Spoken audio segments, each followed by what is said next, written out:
Oke, jadi di sini, nama saya Azam dari gameku.id. Di sini saya akan mencoba sharing tentang customer problem fit, build something that help people. Ini penting banget ya, kita harus membuat sesuatu itu punya impact, punya dampak. Meskipun sekecil apapun itu ya, harus ada, yang memakailah. Oke, nama saya Azam sekali lagi, saya dari Sidoarjo asalnya. Kalau di sini ada yang Sidoarjo bisa ketik ya, saya kecamatan mana gitu Sidoarjonya, kalau ada yang dari Sidoarjo ya. Kalau nggak ada ya nggak apa-apa. Lalu saya education-nya dari manajemen Universitas Airlangga, jadi saya tidak punya background IT, tidak punya background digital, tapi saya bekerja di bidang digital. Sebelumnya saya, menjadi asisten chief strategy and planning Universitas Airlangga, jadi menjadi asisten dari profesor saya selama kurang lebih 7 bulan. Lalu saya masuk Telkom, pernah ada di wilayah Banten, pernah ke divisi enterprise, dan selanjutnya dari, early 2017 tuh saya membangun namanya cloud gaming untuk Telkom Indonesia. Cloud gaming cloud gaming yang dulu namanya Emago sekarang menjadi gameku.id. Ini jadi saya build sudah 4 tahun 4 tahun 3 bulan mungkin ya, yang saya kerjakan hal yang sama ini, benar-benar ini saja pekerjaan saya di Telkom. Jadi enak, bagi yang tadi mau masuk Telkom ya, jadi di Telkom itu ada pekerjaan yang membuat startup gitu. Jadi tugas saya adalah membuat startup gitu. Jadi, dibayar untuk buat startup. Kalau di luar sana kan kita buat startup itu sibuk cari uangnya, sibuk cari investornya, sibuk bootstrapping ya, pagi sampai sore kerja normal, terus malam kita buat startup gitu ya. Jadi di Telkom ada namanya, eee, build startup untuk dibayar gitu ya. Pasang jaringan, Kak. Oh, ada pertanyaan. Ya dulu saya di Banten itu pasang-pasang jaringan ya, yang ke mana itu namanya, ke pelanggan-pelanggan, narik-narik fiber itu saya dulu di Banten itu cuman 3 bulan lah, cuman sebentar. Tapi saya pernah merasakan itu ya, meskipun sebentar. Oke, apa itu Gameku itu sendiri? Basically Gameku itu adalah quote unquote Netflix untuk gaming. Jadi kita hanya perlu klik dan play untuk main game. Sekarang itu kalau mau main game itu kan harus download gamenya, harus install gamenya, di mana game itu besar banget ya. Memori PC atau handphone kita kan penuh game doang gitu, mungkin 50-60%-nya. Jadi, dengan adanya game itu nggak ada lagi. Dan dengan adanya gameku, eee, game-game yang sebelumnya itu nggak bisa kita mainkan melalui desktop kita atau, set-top box kita, kayak misal kita mainin game yang, high end gitu, F1 gitu atau MotoGP gitu. Game yang harusnya bisa dimainkan di PS4 itu bisa dimainkan di Android device gitu, set-top box IndiHome contohnya yang saat ini sudah kita jalan. Jadi dengan adanya gameku, PC kentang atau device kentang ya istilahnya gamer itu bisa main game high end gitu. Bisa membuat PC atau device kentang menjadi device high end dengan gameku gitu. Kita saat ini punya 85 lebih game dan itu selalu bertambah setiap bulannya. Bulan depan mungkin bertambah lebih dari 5 games satu bulan, bulan Juni. Terus tambah dan biaya berangkatnya nggak nambah. Jadi kita low spec device friendly, instant play, nggak perlu nunggu download-nya gitu. Karena game itu besar tadi ya, misal game itu 20 giga, jadi download-nya belum, kalau udah lama nggak itu ya, nggak berhasil gitu download-nya. Oke, lalu yang menarik nih, yang baru saja terjadi nih di gameku ya, kita sudah ada di mobile app. Jadi kemarin kita launching 5G Telkomsel ya, tepuk tangan untuk Telkomsel ya. Kemarin kita menjadi operator 5G pertama di Indonesia dan gameku berada di sana ketika launching. Kelihatan nggak ya di berita-berita itu ada gameku di situ gitu ya. Launching 5G bersama Telkomsel, jadi di 7 kota yang ada 5G-nya itu di masing-masing kota pasti ada experience center-nya kan, 5G experience center di Grapari Telkomsel. Ada di Batam, Medan, Jakarta, Solo, Surabaya, Makassar, Bandung. Di situ kalian bisa mencoba, cloud gaming gameku di jaringan 5G, di mobile apps. Silakan datangin tadi kalau ada di 7 kota itu tadi, bisa gitu, mencoba experience 5G dan gameku sekaligus gitu ya. Oke, itu sekilas tentang profil saya dan, perusahaan yang atau produk yang sedang saya buat gitu ya. Seberapa 5G keluarnya? Wah, 5G yang kemarin itu rata-rata di atas 120 megabyte per second, yang ada di 7 kota itu ya, itu, riset dari detik.com gitu, bukan dari Telkomsel atau Telkom kita sendiri ya, kita klaim-klaim sendiri gitu, enggak. Itu dari memang media, kemarin medianya banyak banget gitu. Dan, silakan yang ada di 7 kota tadi, bisa mencoba gameku di 5G. Kalau nggak di 7 kota itu nggak apa-apa gitu ya, bisa ke gameku.id dan main di situ, pakai fiber pun bisa gitu, pakai IndiHome pun bisa atau fiber. Kalau di sana nggak ada IndiHome juga bisa coba pakai tethering gitu. Oke, itu sekilas saja ya dari profil saya dan produk yang sedang saya buat ya. Important note ya, ini disclaimer dari saya tidak menyatakan bahwa saya atau produk yang sedang saya buat ini sudah sukses gitu ya. Saya nggak pernah mengklaim itu, tapi yang pasti kita survive. Startup itu kan, problem utamanya adalah surviving. Sebelum, besar itu Gojek butuh 7 tahun, berapa tahun ya, saya lupa 5 apa 7 tahun untuk survive, gitu. Jadi saya nggak bilang kita sukses gitu, tapi kita survive dan growth-nya itu ada, itu yang paling penting ya dari, direktur kita ya Mas Fajrin Rasyid, founder, Bukalapak dulu, sekarang jadi direktur saya, jadi mentor saya di sini. Itu yang penting itu kita growth-nya ada gitu, meskipun masih kecil yang penting growth, yang penting bertumbuh. Itu artinya kita masih hidup. Kalau kita belajar di sini tadi pengen menambah ilmu, itu kita kan ingin grow sebagai orang ya, sebagai person, itu artinya kita masih hidup gitu.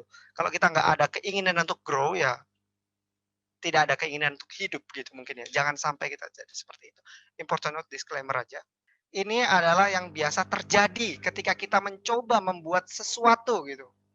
Ketika kita mencoba, apa ya, membuat solusi lah, ide, produk, apapun itu gitu. Jadi kita itu langsung bersemangat banget ketika kita punya plan di otak kita ya. Plan, ini bagus banget nih produk yang mau gua bikin," gitu. Itu pasti, ngalahin, apa ya, gua pasti ngalahin Gojek, pasti ngalahin Tokopedia gitu ya. Gua bagus banget nih, akhirnya kita mencoba gitu eee, membuat gitu. Nggak jadi-jadi dan, muter-muter gitu ya. Ini sering terjadi pasti, karena mungkin saya punya beberapa teman yang seperti ini juga. Nah, apa sih yang membedakan kita membuat sesuatu itu bisa jadi dan muter-muter di membuat, itu nanti akan kita jelaskan dan kenapa kita harus customer problem fit. Nah, kalau tadi udah membuat, ketika kita udah ke investor, investornya nanya, siapa yang make ini?" Gitu. Akhirnya kita tanya ke user, "Lu mau make nggak?" "Lah ngapain gua make produk lu, apa untungnya buat gua?" Gitu kan. Ini yang biasa terjadi eee, di mana-mana gitu, bahkan mungkin di luar Indonesia ya. Di Indonesia, di luar Indonesia, di mana pun ini terjadi.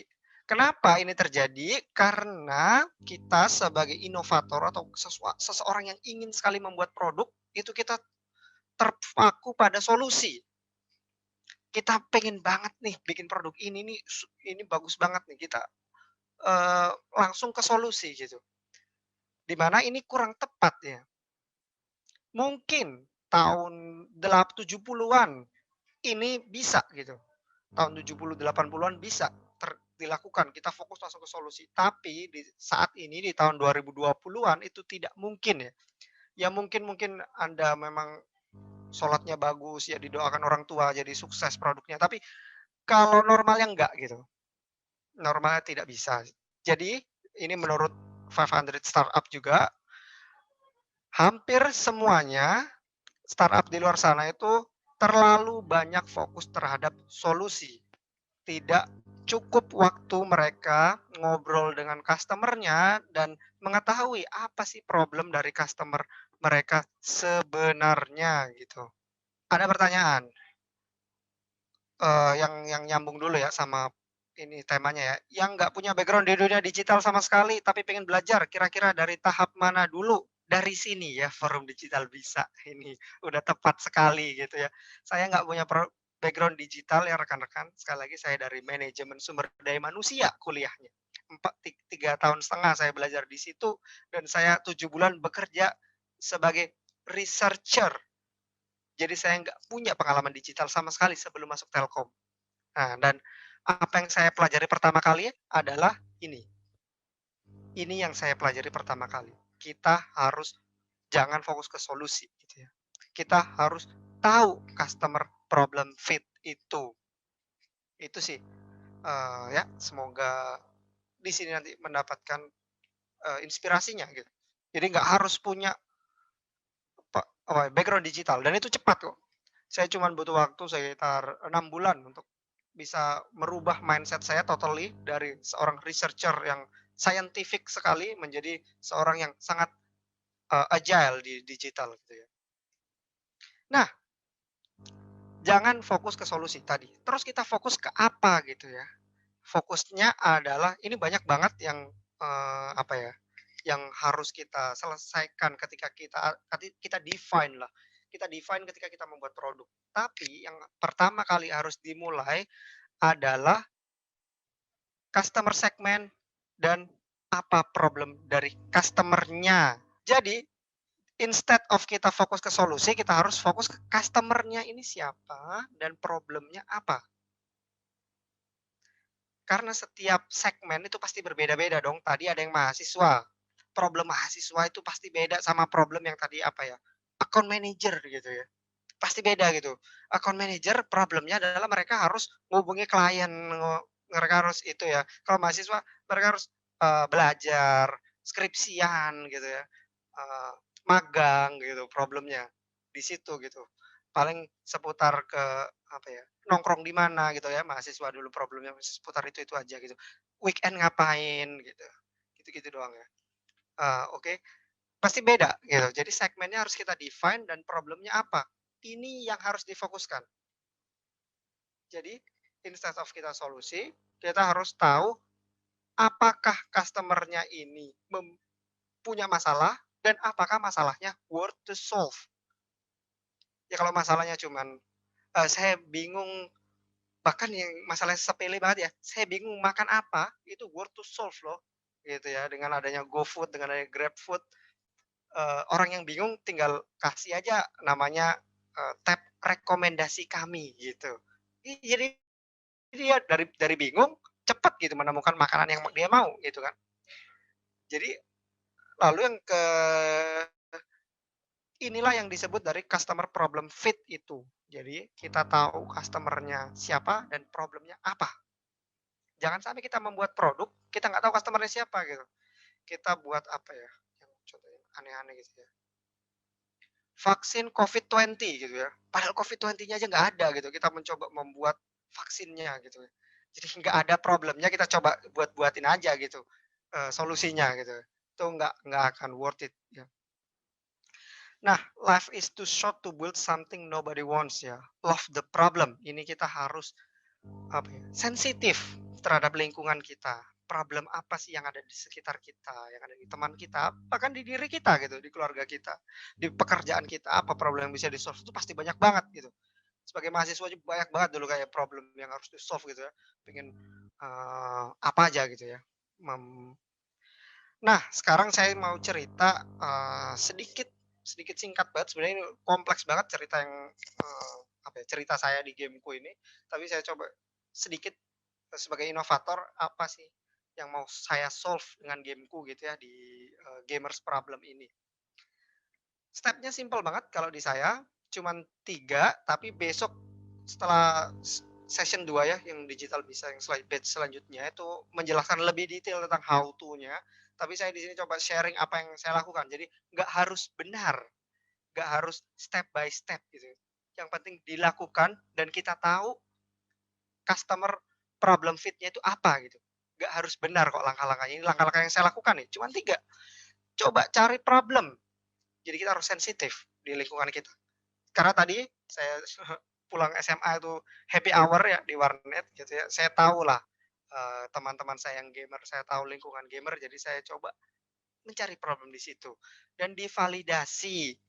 Karena kita tidak boleh sombong gitu ya, kita tidak boleh merasa, ini pasti nih gamer butuh solusi ini," gitu. Nggak boleh gitu ya, itu namanya sombong gitu, kita nggak boleh. Jadi kita harus validasi apakah benar banyak yang mengalami masalah yang sama dengan kita gitu. Dunia tidak berputar di sekitar kita gitu ya. Kita harus ke sana, keluar sana, mencari tahu. Dan start small. Kita boleh bermimpi besar, tapi kita harus start small ya. Lakukan langkah-langkah kecil. Improvement 1% setiap hari jauh lebih besar daripada improvement 100% dalam 3 bulan gitu, hasilnya. Oke, kita coba mulai dari start finding the problem. Nah, ini kan tadi kita harus sensitif ya, di kondisi sekitar kita. Nah, bagaimana kita bisa sensitif? Kita harus empathy. Apa itu empathy? The ability to understand and share the feeling with others. Jadi kita harus bisa mengerti orang lain. Jadi kita jangan menuntut untuk dimengerti saja gitu. Kita harus mengerti orang lain. Ini berguna untuk kehidupan pribadi maupun kehidupan pekerjaan. Apa bedanya empati dan simpati? Kalau empati itu kita benar-benar tidak menjudge orang lain, tidak menjudge, ya tidak ada judgement di antara kita gitu. Kalau simpati itu kayaknya dia bermasalah ini deh gitu, itu namanya simpati ya.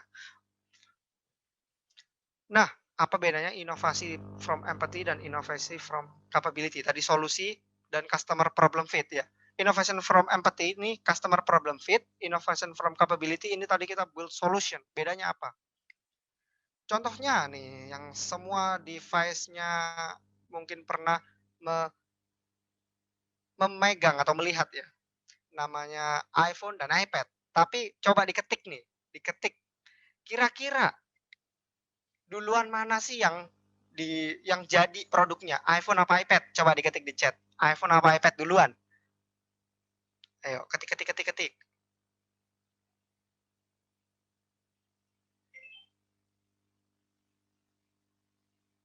iPhone, iPad sedikit, iPhone. Ya, jadi mungkin sekitar 50-50 ya. Oh, ini kok Xiaomi duluan ini, berbeda out of the box sekali. Wah, Nokia duluan, bener, Nokia duluan itu bener, baru bener. Kalau yang jawab Wartel duluan lebih bener, yang jawab Wartel duluan ya. Jadi nggak ada nih yang jawab Wartel nih, berarti tadi yang usianya di atas 30 tahun ini ya, pasti jawab Wartel duluan. Oke, jadi sebenarnya karena, eee telur ini bukan pertanyaan ayam dan telur ya, beda beda konteks beda konteks. Jadi sebenarnya karena, apa ya, Apple itu dia punya Macintosh, Mac, dia adalah perusahaan PC, perusahaan komputer. Jadi dia yang di-build duluan adalah komputer, yaitu iPad dengan OS Macintosh. Jadi dia sudah punya iPad duluan. Tetapi iPad ini setelah divalidasi tidak dibutuhkan oleh masyarakat pada saat itu, pada tahun awal 2000-an. Jadi, karena pada saat awal 2000-an, orang dengan Macintosh, dengan PC desktop itu sudah cukup. Tidak ada problem mobilitas. Nggak butuh dulu PC itu dibawa-bawa, nggak kayak sekarang ya. Di coffee shop buka laptop, di kereta buka laptop, di taksi buka laptop gitu ya. Kalau dulu itu nggak butuh, ya, yang di sini tadi 32 tahun, di atas bisa dikonfirmasi ya, dulu zaman-zaman itu nggak butuh mobilitas. PC desktop yang ada di meja, yang ada di rumah, di kantor itu sudah cukup. Makanya dulu iPad yang di-build berdasarkan basis, Macintosh itu tidak dijual duluan. Instead mereka mencoba mendevelop lagi apa sih yang dibutuhkan oleh customer, yaitu adalah iPhone yang akhirnya ketemu gitu, redefine mobile phone ya dulu ya, si iPhone ini benar-benar merevolusi uh, uh, mobile phone gitu ya. Tapi sebenarnya dia sangat mampu membuat iPad duluan gitu, tapi tidak dirilis. Inilah pentingnya innovation from empathy. Coba dia ngerilis iPad duluan, mungkin dia terlalu fokus di situ akhirnya dia tidak sebesar sekarang. Gitu. Ini pentingnya kita customer problem fit ya. Innovation from empathy ini adalah customer problem fit. Oke, singkat saja. Nah, ini apa yang ada di otak saya waktu itu ya, sebagai, eee, orang yang bekerja di Telkom gitu ya, sebagai karyawan dulu saya masih di Banten tadi, yang jualan IndiHome, tarik kabel fiber ya, itu saya dulu melakukan itu ya. Jadi saya pengen waktu itu membundling games dengan IndiHome service. Jadi biar kita bisa jadi Indomie itu kan punya set top box ya yang kotak hitam itu yang ada di TV itu ya, yang connect ke TV. Itu saya pengen, ya itu aja buat main game kayak macam-macam PS gitu ya, macam-macam Xbox zaman dulu gitu kan. Itu kenapa gak dibuat main game saja gitu, di-bundling gitu, kita masukin game di dalam sana gitu. Itu pemikiran bodoh saya waktu itu ya. Tapi ya saya validasi, coba saya validasi gitu. Nah, ketika divalidasi, ada proses, ada caranya dong validasi tuh nggak ujuk-ujuk gitu ya. Kan kita paling banyak mahasiswa di sini dan mungkin semuanya pernah mahasiswa, kita harus riset. Kita harus menyebarkan kuesioner, ini kesukaan mahasiswa nih, skripsi-skripsi kuesioner. Saya dulu nyebarin lebih dari 200 gamers yang ngisi. Nah, dari 200 ini kita perkecil lagi menjadi sekitar 50, orang untuk di-interview, melakukan in-depth interview. Ada yang telepon, ada yang video call, ada yang datang langsung saya untuk interview. Berdasarkan customer segmennya tadi, untuk mengetahui benar-benar problemnya seperti apa sih mereka. Sesuai segmennya, ada segmen yang hardcore gamer, yang main game itu lebih dari 4 jam sehari, yang ngeluarin duit lebih dari 5 juta per bulannya untuk game doang. Itu ada orang seperti itu. Dan saya tahu banget, bukan saya gitu ya. Tapi saya tahu banget, saya punya teman yang mengeluarkan duit itu lebih dari 5 juta per bulannya untuk main game. Dan itu kita wawancara. Ada juga yang main Candy Crush doang, sampai level 2000 gitu Candy Crush-nya. Itu kita wawancara juga, untuk kita tahu problemnya. Pemain Candy Crush dan pemain, apa ya, yang ngeluarin 5 juta sebulan itu sama nggak sih gitu. Ada nggak ya pro player Candy Crush? Kayaknya belum ada ya. Mungkin ada ke depannya ya, sekarang belum ada. Tapi kita validasi masing-masing segmen itu seperti apa, ya. Ah, terus yang di-interview, tadi kita interview itu ada di 4 kota yang paling banyak ngisinya gitu ya. Kita coba, datang langsung kalau bisa, ketika kita datang ke sana mereka tiba-tiba batal, ya kita telepon gitu. Tapi kita coba langsung one on one, eyes on eyes ya, mat apa ya, 4 mata gitu. Mata ya seperti ya itu, kita pengen tahu ekspresi dia, kita pengen tahu cerita dia, kita pengen tahu apa sih gitu. Kita berusaha berempati sebisa mungkin.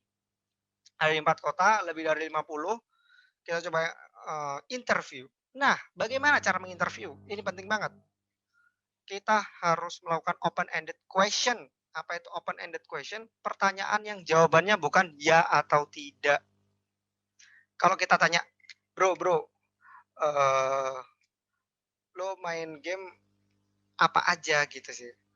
"Lo main game apa aja sih?" Gitu. Dia pasti cerita, "Oh, gue main Candy Crush, gue main Hago, gue pengen jadi pro player Hago, gue main apa ya lagi, Dota," gitu ya, LOL, Valorant, Fortnite, FF, atau gue sukanya single player kayak Final Fantasy, kayak, Resident Evil, kayak Cyberpunk, Tomb Raider gitu. Dia pasti cerita gitu, apa aja gitu. Itu pertanyaan yang bagus. Kalau pertanyaan yang jawabannya ya atau tidak, itu bukan pertanyaan yang bagus, gitu ya. Misal, "Lo top up games di, pakai potong pulsa ya?" Gitu. Itu kan pertanyaan ya atau tidak gitu kan. "Lo beli game pakai potong pulsa ya?" Itu kan ada ya, beli game pakai potong pulsa Telkomsel. Itu kan pertanyaan ya dan tidak, itu bukan pertanyaan. Ada pertanyaan, "Mas tadi kan berangkat dari problem, tapi ini Masnya jelasin berangkat dari solusi." Nah, betul sekali. Ini yang saya lakukan dan itu saya salah. Tadi kan saya jelaskan, ini saya bodoh sekali waktu berpikir seperti ini. Ini kebodohan saya. Ini jangan ditiru. Jadi saya langsung, jump to solution. Untungnya meskipun saya salah memulainya, saya mencoba memvalidasi, gitu ya. Saya mencoba memvalidasi, meskipun di otak saya ini salah gitu. Jadi saya udah jump to solution, tapi, diajari di Telkom itu, ya udah kalau yakin coba validasi, gitu sama dulu sama mentor saya ya. coba divalidasi, dan divalidasi emang beda gitu ya, bukan itu yang dibutuhkan user, dan ini cara validasinya gitu ya. Jadi memang salah, itu dari contoh ini saya benar-benar sharing apa yang saya lakukan ya, benar atau salah, yang penting itu kita, belajar gitu ya. Salah juga nggak apa-apa gitu, kan namanya belajar mobil juga kadang, eee, mati-mati dulu mesin mobilnya gitu kan, nggak langsung lancar bisa, eee, sekarang mobil matic ya? Ya itulah, pokoknya nggak mati-mati dulu belajar mobil itu ya. Nah, itu yang saya lakukan juga di sini, itu ya. Nah, ini tadi cara interview. Kita harus open ended question. Pertanyaan bukan jawabannya ya atau tidak. Itu aja intinya. Kalau kita simulasi jawabannya ya atau tidak, jangan dipakai pertanyaannya. Gitu. Udah, gampang kan? Gampang. Prakteknya yang susah. Oke. Oke, jadi ketemulah problem dari gamer itu sendiri apa gitu. Ini salah satu dari 50 itu yang kan ada interview yang tidak valid gitu ya. Ini pasti belajar juga ya sebagai mahasiswa dan mantan mahasiswa pasti semuanya belajar. Ada interview yang tidak valid. Yaitu ada mungkin sekitar 20 yang nggak valid, 30 yang kita anggap valid. Jadi dari situ ada top problemnya yaitu paling banyak adalah mengalami ketidakmampuan membeli PC gaming atau konsol gaming. Ini yang saya rasakan. Saya dulu nggak bisa beli PS. Saya itu nggak punya PS dari zaman saya kecil. Saya bisa beli PS itu ketika saya sudah bekerja. Itu saya baru beli PS4. Itu PS pertama saya gitu ya. Saya nggak bisa beli PS dulu. Dan ini banyak banget yang mengalami hal yang sama. Nggak bisa beli gaming PC. Apalagi sekarang. Gaming PC benar-benar habis. GPU-nya dipakai mining semua gitu ya. Gamer nggak kebagian apa-apa. Satu GPU itu bisa sampai 25 juta. GPU-nya doang, belum CPU-nya, belum motherboard-nya dan lain-lain. Build PC itu bisa sampai 45 juta sekarang. Nah, itu mahal banget dan itu banyak banget yang mengalami. Lalu yang kedua, gaming license. Game itu juga mahal. Kalau di sini ada anak buahnya Luffy ya, bajak laut, pembajak itu mungkin game murah karena mereka bajak ya, sukanya pakai torrent, sukanya pakai Pirate Bay gitu ya, bajak itu gratis ya, tapi saya sangat tidak mengencourage itu gitu ya, untuk membajak. Jadi kita harus, menghargai hak cipta. Nah, itu mahal banget. Beli game yang asli original itu mahal banget. Satu game baru itu bisa 400.000 paling murah, satu game. Nah, masa kita setahun main satu game kan nggak mungkin. Mungkin satu bulan satu game gitu ya, satu bulan 400.000 cuman buat gamenya doang. Belum untuk tadi PC-nya ya, nabung nyicilnya gitu ya, nyicil GPU-nya gitu. Ini problem yang dialami orang-orang. Lalu yang ketiga, connection to download time dan latency ketika bermain. Jadi masalah koneksi. Inilah pentingnya saya ada di Telkom gitu kan. Ini harus saya selesaikan gitu. Ketika waktu itu ya. Sampai sekarang sih. Jadi downloadnya itu lama banget. Contohnya ini saya kan interview 2017 ya, di mana internet itu mungkin masih ada yang speedy. Speedy waktu itu ya, masih ada 2017 awal-awal ya. Masih 1 MB ya. Jadi dia itu cerita, ada ini user cerita, "Bang, saya tuh udah beli GTA 5 dia beli GTA 5, 70 giga gitu. Udah beli mahal-mahal 700.000, beli hari ini mainnya 2 hari kemudian. Kan downloadnya lama banget, 70 giga downloadnya. Itu tuh gagal-gagal pula gitu kan. Ya cerita seperti itu, cerita-cerita seperti itu yang menarik gitu, dan itu banyak terjadi di user. Ini terus terang saya tidak mengalami gitu, karena saya lebih suka beli kaset, jadi nggak perlu download. Jadi saya dulunya nggak tahu ada problem ini, saya jadi tahu gitu kan, karena saya lebih suka kaset. Apa ya, physical itu ada, beli kaset game itu ada dulu, koleksi aja sih sebenarnya. Sekarang sih enggak, karena ribet banget beli kaset itu. Oke, next, start small. Jadi kita boleh bermimpi besar tadi, tapi kita harus start small. Apa sih start small itu? Start from lean canvas. Mungkin besok akan lebih detail ya, belajar lean canvasnya. Tapi yang pasti ini, jangan dari solusi gitu. Start small-nya adalah dari customer segment atau early adapter dan kita tahu problemnya. Ini adalah start yang paling benar dan paling langkah kecil yang paling bisa kita lakukan. Kayak tadi saya jelaskan, saya salah. Saya start from solution. Untungnya saya dibenarkan, diluruskan oleh mentor-mentor di Telkom, coba divalidasi lagi, bener apa enggak itu problemnya. Dan berubah total kan, dari dulunya saya pengen masukin game di STB, menjadi membuat cloud gaming, masukin gamenya di cloud, di server. Itu sesuatu yang sangat berbeda. Karena kalau masukin game di set top box tadi, cuman bisa masukin game Android. Karena set top box itu Android, dan Androidnya apa ya, space-nya nggak terlalu banyak. Jadi paling 5-6 game penuh. Tapi dengan cloud gaming, solusi yang saya coba build dari validasi ini, masalah itu semuanya bisa teratasi, masalah yang mayority dari gamer di Indonesia. Jadi sekali lagi, start small-nya adalah start kita tahu customer problem fit-nya itu apa. Itu ya rekan-rekan ya.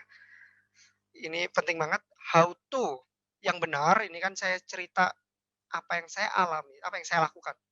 Benar saya sebenarnya salah saya ceritakan. Nah, besok mungkin lebih ke detailnya yang teorinya seperti apa gitu ya. Itu jadi kita harus membuat apa, kalau dulu kita berpikir gimana caranya dia suka produk gua gitu kan. Gimana caranya customer ini mau pakai produk gua gitu.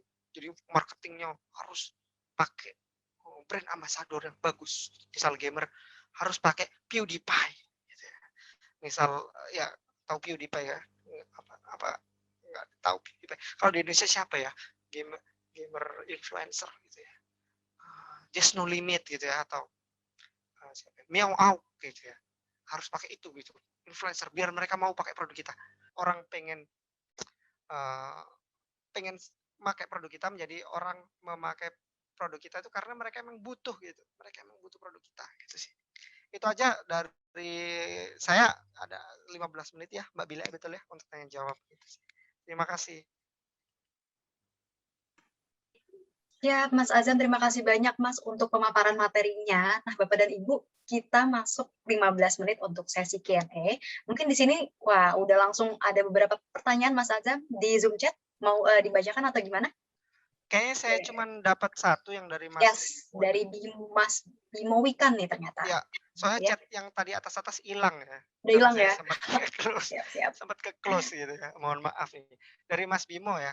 Untuk kedepannya ada fitur Gamepu dikembangkan seperti apa? Mengingat karakter warga Indonesia agak sedikit bosen, selain pasti ada game. Ya, kedepannya tadi kita buat Gameku itu di Android. Ini yang tadi di 5G Experience Center ini semangat banget saya jelasin 5G ini. Karena benar-benar works like magic ya 5G itu ya. Benar-benar di luar ekspektasi saya. Bahkan saya orang Telkom aja kagum banget ketika mencoba 5G. Jadi kita coba build itu di Android. Jadi yang dulunya game PS4 atau game PC bisa dimainkan di Android. Jadi sambil commuting di kereta, sambil di taksi, sambil jalan-jalan bisa main misal The Witcher atau Cyberpunk gitu ya. Enggak, belum sih. Game-game game-game misal yang game-game ya game-game yang single player yang ada di PS4 lah gitu. Itu kita harapkan bisa terjadi gitu sih. Itu yang pertama. Lalu yang kedua, kita mau membuat yang namanya lobby. Jadi kita ada beberapa game yang multiplayer tuh, pelanggan gameku tuh paling senang main racing ternyata. Game racing, game-game balap-balap gitu. Balap mobil, balap motor tuh pelanggan gameku paling senang. Jadi kita mau buat lobby untuk pelanggan IndiHome, misal saya ada di Surabaya, terus bila ada di Jakarta, kita mau main game bareng gitu ya, main rally bareng gitu, versus gitu ya, itu bisa gitu. Tinggal masukin lobby kayak kita main Dota gitu ya, LOL kan masuk lobby, bareng-bareng sama teman kita main bareng. Itu yang mau kita develop sih. Itu yang sedikit roadmap bocoran ya, dan ada beberapa lagi roadmap yang belum bisa saya jelaskan di forum ini gitu. Kalau mau lihat-lihat mungkin bisa follow IG-nya aja kali ya. Nanti kalau ada update-update ada di situ. Oke. Itu semoga menjawab Mas Bimo ya. Nanti kalau belum terjawab silakan ketik lagi di bawahnya. Lalu dari Anggita, Mbak Anggita, apakah kendala terbesar dalam menerapkan Agile di Telkom yang merupakan perusahaan besar? Yang pastinya adalah resisten, culture shock, di mana sudah nyaman ya, perusahaan besar banget dan ini established ya, perusahaan yang tidak memakai apa ya, selalu untung gitu ya. Telkom itu kan selalu untung ya. eee, selama berapa puluh tahun terakhir gitu ya. Jadi culture-nya itu sudah nyaman gitu ya. Jadi untuk mendobrak itu kan pasti, ada namanya resisten ya. Kita kalau ada perubahan, suatu perubahan itu kan pasti ada yang menolak suatu perubahan ya, apapun itu. Baik ataupun buruk pasti ada yang menolak, itu wajar. Nah, itu yang mungkin paling susah. Nah, apa yang kita lakukan? Ya kita lakukan dari diri sendiri, dari tim kita, dari unit kita, dari divisi kita ya, dari hal yang paling kecil, diri kita, tim kita, eee, unit kita, divisi kita, baru direktorat kita, baru perusahaan kita gitu ya. Kalau Telkom itu dimulai dari namanya unit dulu, divisi digital service, terus berubah menjadi direktorat digital, punya direktur sendiri digitalnya gitu ya. Terus barulah dikembangkan ke seluruh Telkom Group. Telkom Indonesia baru Telkom Group gitu kan. Jadi memang harus dimulai dari yang kecil. Karena merubah agile, menerapkan agile ini juga termasuk validasi. Jadi Telkom Indonesia pun melakukan validasi. Kita culture agile ini cocok nggak sih untuk perusahaan yang besar seperti Telkom gitu. Jadi divalidasi lah di unit namanya digital service. Dan itu ternyata cocok, barulah dikembangkan gitu sih. Jadi Telkom pun melakukan validasi ya untuk menerapkan agile ini. Itu semoga menjawab, Gita. Penasaran kenapa namanya gameku? Wah, ini terlalu itu banget ya. Gitu. Jadi dulu kita punya apa ya, beberapa produk Telkom itu mau diselaraskan namanya dulu ya. Kan dulu kita namanya Emago ya. Terus mau diselaraskan, gimana caranya agar lebih mudah dan lebih selaras gitu. Kebetulan gameku itu niatnya tidak hanya untuk cloud gaming. Jadi ini adalah kumpulan beberapa inisiasi game di Telkom menjadi gameku gitu sih. Untuk kenapa namanya gameku? Mungkin nanti ya ketika gameku sudah besar banget ya, kita reveal the secret gitu ya. Mungkin nanti. Tapi ceritanya begitu. Kak, bagaimana sih dapat inspirasi seperti itu? Apa ya apa ya, ini susah sekali nih pertanyaan Mbak Bila nih. Bagaimana dapat inspirasi seperti itu? Eee, ya mungkin kita lebih sering berkomunikasi dengan orang ya. Kalau ada di komunitas sepeda mungkin ya, misalnya yang lagi hits banget di komunitas sepeda, cobalah gali-gali problem komunitas sepeda itu apa sih gitu. Mungkin Anda akan menemukan gitu, sesuatu yang worth to solve gitu. $1 billion idea misalnya seperti itu ya. Coba digali-gali karena saya memang suka main game. Meskipun sekarang tidak punya waktu untuk bermain game, tapi saya suka main game. Meskipun tidak punya waktunya. Saya berharap Setuju Mas Azam, setuju. Itu bisa jadi penghilang ini ya, mumet di kala kerja ya, Mas? iya betul. Dulu saya main game itu pengen jadi, pro player ya. Dulu saya itu main Clash Royale jago banget, ya sombong dikit ya. Dulu saya main Clash Royale gitu ya. Kalau di sini ada pemain Clash Royale, saya dulu main gitu. Saya rutin masuk top 200 gitu ya, kadang-kadang top 100 di Indonesia gitu ya, rutin. Padahal saya bukan orang yang, bayar-bayar gitu, beli-beli. Tapi ya suka gitu ya, tapi sekarang sudah tidak punya waktu itu. Dan beberapa game-game single player, saya itu suka banget namanya, Divinity Original Sin kalau ada yang tahu, turn based game Final Fantasy gitu ya, saya suka banget. Sekarang FF itu Free Fire ya, padahal zaman saya FF itu Final Fantasy gitu. Oke. Itu ya, semoga terjawab ya. Jadi bagaimana dapat inspirasi, ya cobalah kita di komunitas kita, di lingkungan kita, kita lebih berempati. Mungkin kita akan menemukan problem that worth to solve. Itu sih, Mas Sadam ya. Sadam tanya dari Mbak Tanti, bagaimana membagi waktu antara pekerjaan utama di Telkom dengan membangun ide, inovasi, kreativitas di gameku? Nah, ini nih, ini bagusnya Telkom nih. Saya nggak punya pekerjaan di lain selain gameku gitu sih. Ini rahasianya aja Mbak Tanti. Jadi saya dibayar itu untuk mengerjakan gameku, untuk membuat suatu startup gitu. Saya tidak punya pekerjaan lain selain game. Dulunya ada, cuman 3 bulan. Dulunya ada ya, gimana membaginya tidak dibagi. 100% 100% gitu. Pagi sampai sore kerja normal, di enterprise, malam kerjain gameku. Tapi di Telkom itu tidak akan selamanya. Ketika ide itu sudah worth to build, maka dari Telkom akan apa ya, ada tahap-tahapnya lah. Ketika sudah graduasi, 100% akan mengerjakan produk itu, dan itu tidak sedikit yang gagal, tidak sedikit ya.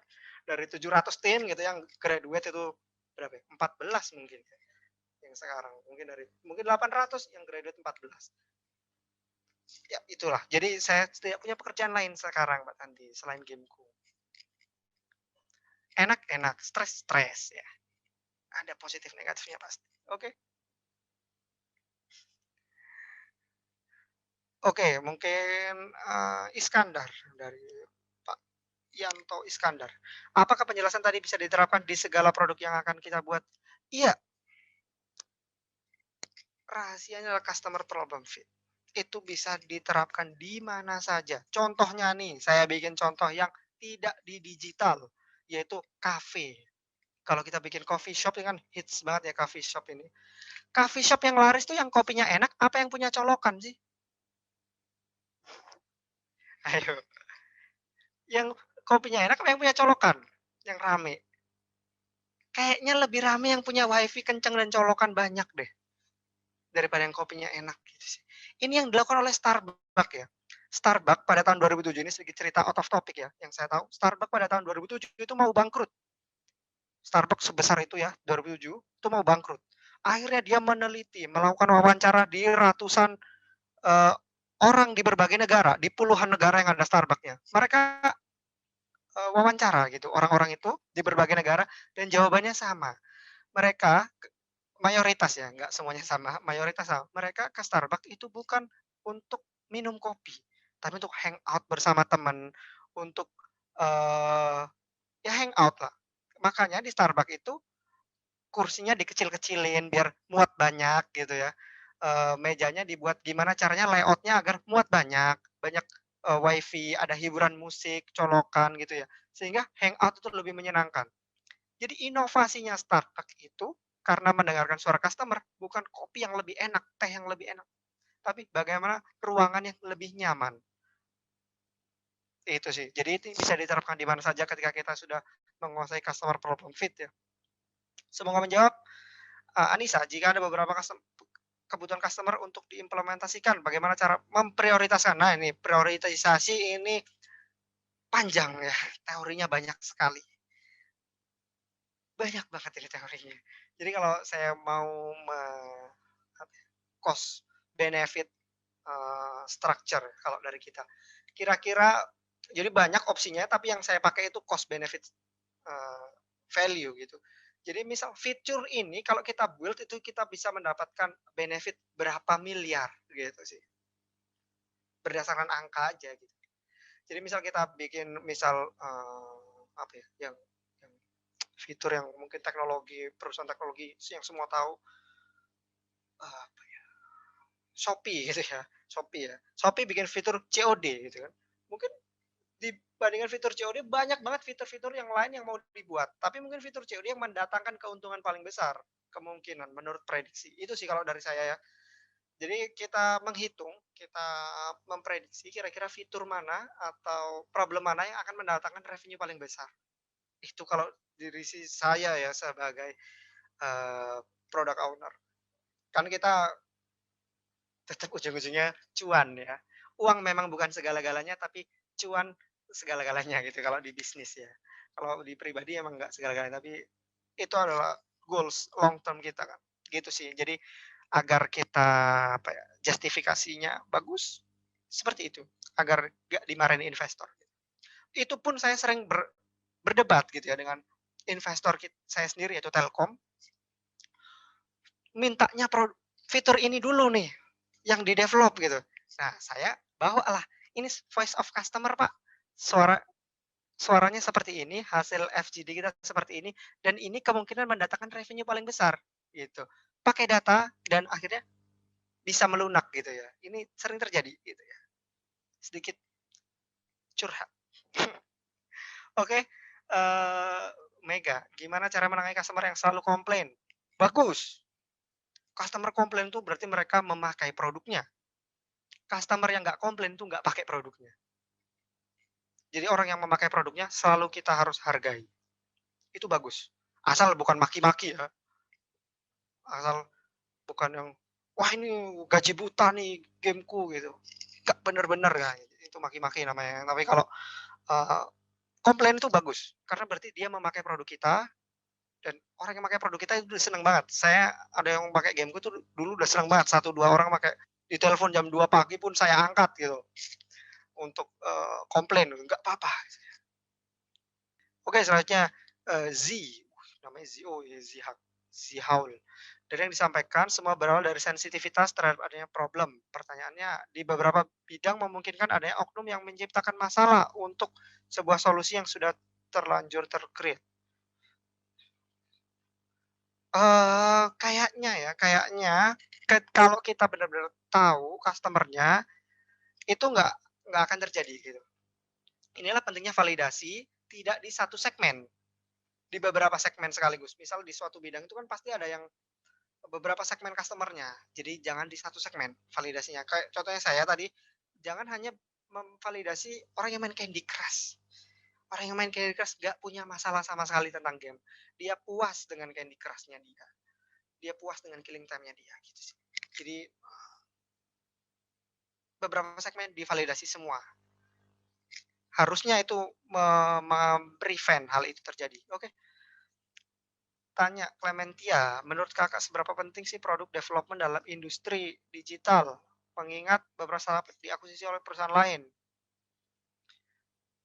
Produk development itu pasti harus. Kenapa? Karena kita validasi ini tadi, coba saya share di slide saya yang ada di sini, itu adalah looping ya.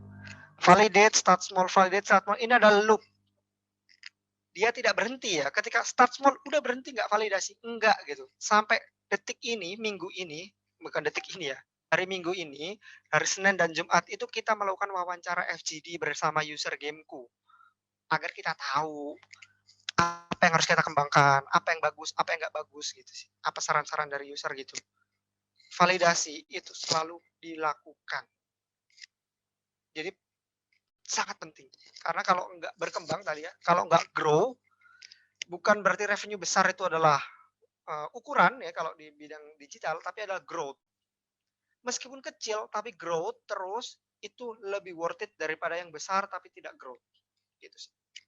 Dari Agista, ini mungkin paling cocok untuk konklusi ya, untuk konklusi dari pertemuan kita hari ini ya, biar nggak terlalu malam. Setiap membangun sebuah bisnis, kita pasti akan menemukan banyak sekali kendala, seperti salah satunya ketika mendalami customer problem fit, tidak langsung menemukan yang fit. Apakah standar ukuran untuk mengetahui produk yang kita buat ini sudah fit? Betul banget ini, Agista ya. Inilah kenapa kita selalu memvalidasi. Belum tentu validasi yang kita lakukan 3 bulan lalu itu masih valid gitu ya. Belum tentu yang kita lakukan tahun lalu itu masih valid. Problemnya mungkin sudah berbeda.